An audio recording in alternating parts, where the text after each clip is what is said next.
ಈಗ ಮಾಡಿ ಈಗ ಮೀಟಿಂಗ್ ಮಾಡ್ತಾರ್ರಿ. ಏನಾತ್ರಿ ಈಗ ಗುರ್ಲಾಪುರ ಕ್ರಾಸ್ದಾಗ 8ರಿಂದ 10 ದಿವಸ ಆತ್ರ ಸಾಹೇಬ್ರು. ಹೇಳಿ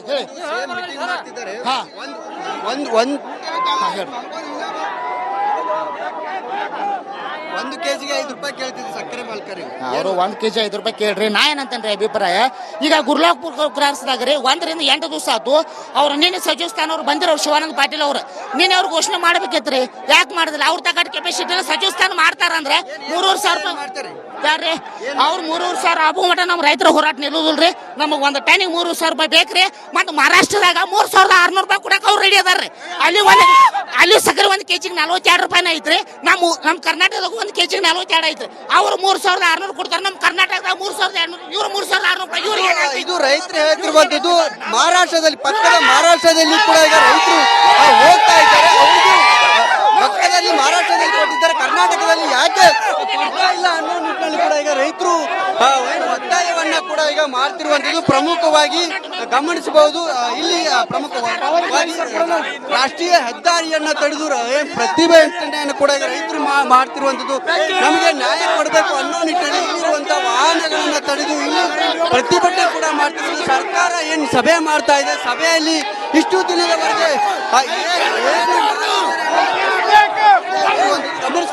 ಗಮನಿಸಬಹುದು. ರೈತರನ್ನ ಇಲ್ಲಿ ಕನ್ನಡಪರ ಹೋರಾಟಗಾರರನ್ನ ಕೂಡ ಇಲ್ಲಿ ವಶಕ್ಕೆ ಪಡೆಯುವಂತ ಕೆಲಸ ಕೂಡ ಈಗ ಆಗ್ತಿರುವಂತದ್ದು ಗಮನಿಸಬಹುದು. ಇಲ್ಲಿ ರೈತರು ಕೂಡ ರೈತರನ್ನ ವಶಕ್ಕೆ ಪಡೆಯುವಂತ ಕೆಲಸ ಕೂಡ ಈಗ ಆಗ್ತಿರುವಂತದ್ದು ನೋಡಬಹುದು.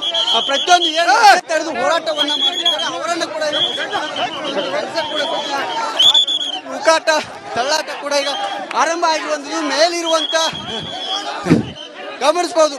ಸಂಪೂರ್ಣವಾಗಿ ಇಲ್ಲಿ ರೈತರನ್ನ ವಶಕ್ಕೆ ಪಡೆದುಕೊಳ್ಳುವಂತ ಕೆಲಸ ಕೂಡ ಈಗ ಆಗ್ತಿರುವಂತ ಸರಿಯಾಗಿ ಒತ್ತಾಯ ಪೂರ್ವಕವಾಗಿ ವಶಕ್ಕೆ ಪಡೆಯುವಂತ ಕೆಲಸ ಕೂಡ ಸದ್ಯ ಇಲ್ಲಿ ಆಗ್ತಿರುವಂತದ್ದು ನೋಡ್ಬೋದು. ಯಾವ ರೀತಿಯಾದಂತ ಪರಿಸ್ಥಿತಿ ಕೂಡ ಈಗ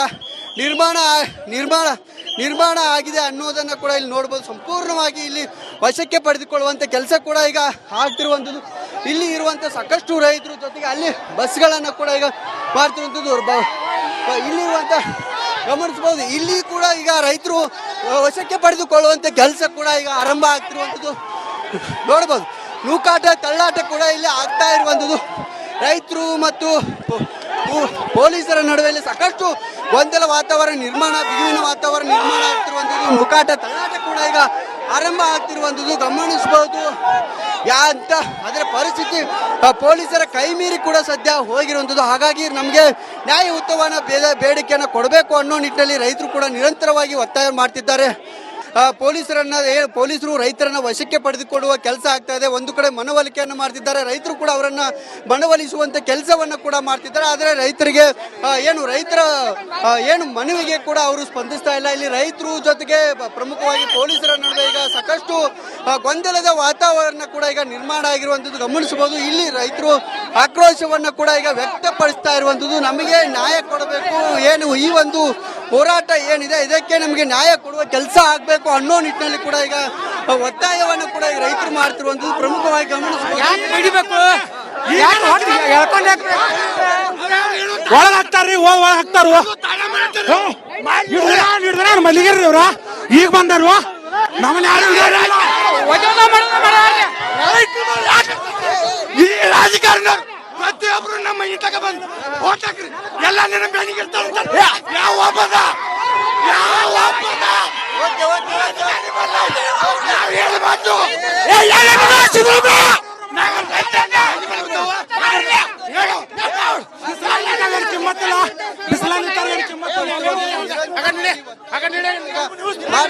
ಗಮನಿಸಬಹುದು. ರೈತರು ಮತ್ತು ಪೊಲೀಸರ ನಡುವೆ ಸಾಕಷ್ಟು ಗೊಂದಲದ ವಾತಾವರಣ ಕೂಡ ಈಗ ನಿರ್ಮಾಣ ಆಗಿರುವಂತದ್ದು. ಹಾಗಾಗಿ ನಮಗೆ ನ್ಯಾಯ ಕೊಡಬೇಕು ಅನ್ನೋ ನಿಟ್ಟಿನಲ್ಲಿ ಕೂಡ ಈಗ ಒತ್ತಾಯವನ್ನ ಕೂಡ ಈಗ ಮಾಡ್ತಿರುವಂತದ್ದು ಗಮನಿಸಬಹುದು.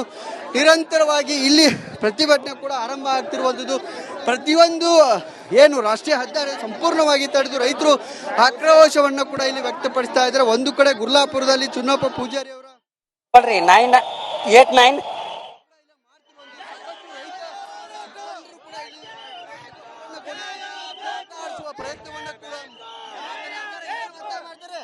ಹತ್ತರಗೆಯಲ್ಲಿ ಸದ್ಯದ ಪರಿಸ್ಥಿತಿ ಹೇಗಿದೆ ಅಂತೇಳಿ ನೋಡ್ತಾ ಇದ್ದೀರಿ.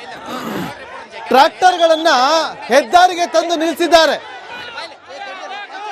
ಹತ್ತರಗಿಯಲ್ಲಿ ಕಂಡು ಬಂದಂತ ದೃಶ್ಯಾವಳಿ. ಇವತ್ತು ಈ ದೃಶ್ಯಗಳನ್ನು ನೋಡ್ತಾ ಇದ್ರೆ ಅವತ್ತು ದೆಹಲಿ ರಾಜ್ಯದ ಗಡಿ ಭಾಗದಲ್ಲಿ ಪಂಜಾಬ್ ಹರಿಯಾಣದಿಂದ ಬಂದಂತ ರೈತರು ಯಾವ ರೀತಿಯಾಗಿ ಹೋರಾಟಕ್ಕೆ ಧುಮುಕಿದ್ರಲ್ಲ ಆ ದೃಶ್ಯಾವಳಿಗಳನ್ನ ಇವತ್ತು ಮರುಕಳಿಸುವಂತೆ ಮಾಡ್ತಾ ಇದೆ. ರಾಜ್ಯ ಸರ್ಕಾರ ತಕ್ಷಣಕ್ಕೆ ಎಚ್ಚೆತ್ತುಕೊಳ್ಬೇಕು. ಇವತ್ತು ರೈತರ ಕೂಗಿಗೆ ಸ್ಪಂದಿಸುವಂತ ಕೆಲಸವನ್ನ ರಾಜ್ಯ ಸರ್ಕಾರ ಮಾಡಬೇಕು. ಎರಡೆರಡು ಬಾರಿ ರಸ್ತೆನ ಬಂದ್ ಮಾಡಿರೋದು ಇವತ್ತು. ಎರಡೆರಡು ಬಾರಿ ಮೊದಲಿಗೆ ರಸ್ತೆಯನ್ನ ಬಂದ್ ಮಾಡ್ತಾರೆ, ಆಮೇಲೆ ಪೊಲೀಸರು ಅವರನ್ನ ಮನವೊಲಿಸಿ ಹೇಗೋ ಮಾಡಿ ಅಲ್ಲಿಂದ ದೂರ ಕಳಿಸುವಂತ ಕೆಲಸವನ್ನ ಮಾಡ್ತಾರೆ. ಅದಾದ ನಂತರ ಮತ್ತೆ ವಾಪಸ್ ಬಂದು ಕುತ್ಕೊಳ್ತಾರೆ. ಆಗ ಸುಮ್ಮನೆ ಬಂದು ಕುತ್ಕೊಳ್ಳಲ್ಲ, ಟ್ರಾಕ್ಟರ್ಗಳನ್ನ ತಗೊಂಬಂದು ನಿಲ್ಸ್ಕೊಂಡು ಕುತ್ಕೊಂಡಿದ್ದಾರೆ. ಅದ್ ಹೇಗೆ ಮಾಡ್ತಿರೋ ಮಾಡಿ, ನಮ್ಮನ್ನ ಇಲ್ಲಿಂದ ಹೊರ ಹಾಕೋ ಕೆಲಸ ಮಾಡ್ತಿರೋ ಮಾಡಿ ಅಂತ ಸವಾಲ್ ಹಾಕಿದ್ದಾರೆ ರೈತರು. ತನಿಖೆ ಮಾಡ್ಕೊಂಡು ಯಾವ ರೀತಿ ಹೋರಾಟ ಮಾಡಬೇಕು, ಟೋಲ್ ನಾಕಾತ್ರ ಹೋರಾಟ ಮಾಡಬೇಕು, ಇಲ್ಲೆಲ್ಲ ನಮ್ಮ ಹೋರಾಟ ಅರ್ಥ ಮಾಡ್ಕೊಬೇಕು ನೀವೆಲ್ಲ.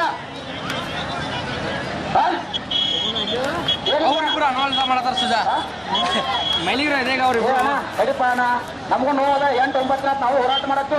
ಹಗಲು ರಾತ್ರಿ ಬೀಜಾಗ ಬಿದ್ದು ಸ್ವಲ್ಪ ಅರ್ಥ ಮಾಡ್ಕೋರಿ. ಹಗಲು ರಾತ್ರಿ ಅರ್ಥ ಮಾಡ್ಕೋರಿ.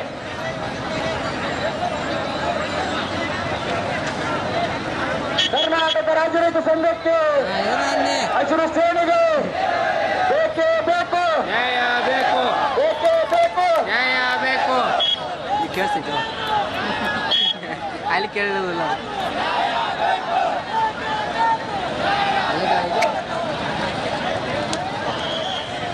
ನ್ಯೂಸ್ ಒಂದನ ಅಣ್ಣ, ನಾವು ದಯವಿಟ್ಟು 3,500 ರೂಪಾಯಿ ತಗೋಬೇಕಾದ್ರೆ ಗಡಬಡಿಸಬಾರ್ದು. ನಾವೇನಾದ್ರೆ ಗಡಬಡಿಸಿದ್ರು ಹೋರಾಟಕ್ಕೆ ತಪ್ಪೈತಿ. ಅಣ್ಣ, ನಾವು ಹೋರಾಟ ಮಾಡಾಕನ ಬಂದೇವ, ಬೇಕಾದ್ಲೆ ಓಟ್ ಹಾಕ್ತಿಲ್ಲ ನಮಗೆ ಹಾಕಾಕ. ಅರ್ಥ ಮಾಡ್ಕೋರಿ, ಹೋರಾಟ ಮಾಡೋದಕ್ಕೆ ಫಿಕ್ಸ. ರಾಜ್ಯದ ಟೀಮ್ ಬರಾದೈತೆ ಬರ್ಲಿ ಮಾಡೋನು. ಅಣ್ಣ ದಯವಿಟ್ಟು ಹೋರಾಟ ಮಾಡೋನು, ಒಟ್ಟ ಕಾಳಜಿ ಮಾಡಬೇಡ್ರಿ. ಹೋರಾಟ ತಕೊಳ್ಳೋ ಅವಶ್ಯಕತೆ ಇಲ್ಲ. ಅವ್ರು 3,000 ಆಗೋ ಮಟ ನಮ್ಮ ರೈತರ ಹೋರಾಟ ನಿಲ್ಲುದಿಲ್ರಿ. ನಮಗೆ ಒಂದು ಟೈನಿಗೆ 3,000 ರೂಪಾಯಿ ಬೇಕ್ರಿ. ಮತ್ತು ಮಹಾರಾಷ್ಟ್ರದಾಗ 3,600 ರೂಪಾಯಿ ಕೊಡಕ್ಕೆ ಅವ್ರು ರೆಡಿ ಅದಾರ್ರಿ. ಅಲ್ಲಿ ಸಕ್ಕರೆ 1 ಕೆಜಿಗೆ 42 ರೂಪಾಯಿನ ಐತ್ರಿ. ನಮ್ಮ ಕರ್ನಾಟಕದಾಗ 1 ಕೆಜಿಗೆ 42 ಐತ್ರಿ. ಅವ್ರು 3,600 ಕೊಡ್ತಾರೆ. ನಮ್ಮ ಕರ್ನಾಟಕದಾಗ 3,200, ಇವ್ರು 3,600 ರೂಪಾಯಿ. ಇವ್ರು ಇಲ್ಲಿ 3,500 ರೂಪಾಯಿ ರೇಟ್ ಸಂಬಂಧ ಕೂತಿದ್ದೆವು. ಇಲ್ಲ ತಗೊಂಡ್ರನ್ನ 3,500 ಕೊಡ್ತಾಗ ನಾವು ಇಲ್ಲಿ ಆಯೋ ಬಿಟ್ಟು ಹೇಳಾಗಿಲ್ಲ. ಯಾರು DC ಇರಲಿ, SP ಇರಲಿ, ಸೇಮ್ ಯಾರು ಬೇಕಾದ್ರೆ 3,500 ಕೊಡ್ತಾಗ ನಾವು ಹೇಳಾಗಿಲ್ಲ. 3,500 ಅಟ್ಟ ಅಲ್ಲ, ಮುಂದೆ ಈಗ ನಾವು ನರಿ ಕಡ್ದಕ್ಕೆ ನುಕ್ಸಾನಾಗ ಆಯ್ತು. ಕಬ್ಬು ಫ್ಯಾಕ್ಟ್ರಿ ಚಾಲು ಆಗಾನೆಲ್ಲ. ಮತ್ತೆ ತುರಾಯಿ ಆದ್ರೆ ವಜನ್ ಕಡಿಮೆ ಆಗ್ತೈತಿ. ಅದನ್ನ ಯಾರು ಕೊಡೋರ? ಇಲ್ಲಿ 3,500 ರೂಪಾಯಿ ರೇಟ್ ಸಂಬಂಧ ಕೂತಿದ್ದೆವು. ಇಲ್ಲ ತಗೊಂಡ್ರನ್ನ 3,500 ಕೊಡ್ತಾಗ ನಾವು ಇಲ್ಲಿ ಆಯೋ ಬಿಟ್ಟು ಹೇಳಾಗಿಲ್ಲ. ಯಾರು DC ಇರಲಿ, SP ಇರಲಿ, ಸೇಮ್ ಯಾರು ಬೇಕಾದ್ರೆ 3,500 ಕೊಡ್ತಾಗ ನಾವು ಹೇಳಾಗಿಲ್ಲ. 3,500 ಅಟ್ಟ ಅಲ್ಲ, ಮುಂದೆ ಈಗ ನಾವು ನರಿ ಕಡ್ದಕ್ಕೆ ನುಕ್ಸಾನಾಗ ಆಯ್ತು. ಕಬ್ಬು ಫ್ಯಾಕ್ಟ್ರಿ ಚಾಲು ಆಗಾನೆಲ್ಲ. ಮತ್ತೆ ತುರಾಯಿ ಆದ್ರೆ ವಜನ್ ಕಡಿಮೆ ಆಗ್ತೈತಿ. ಅದನ್ನ ಯಾರು ಕೊಡೋರ?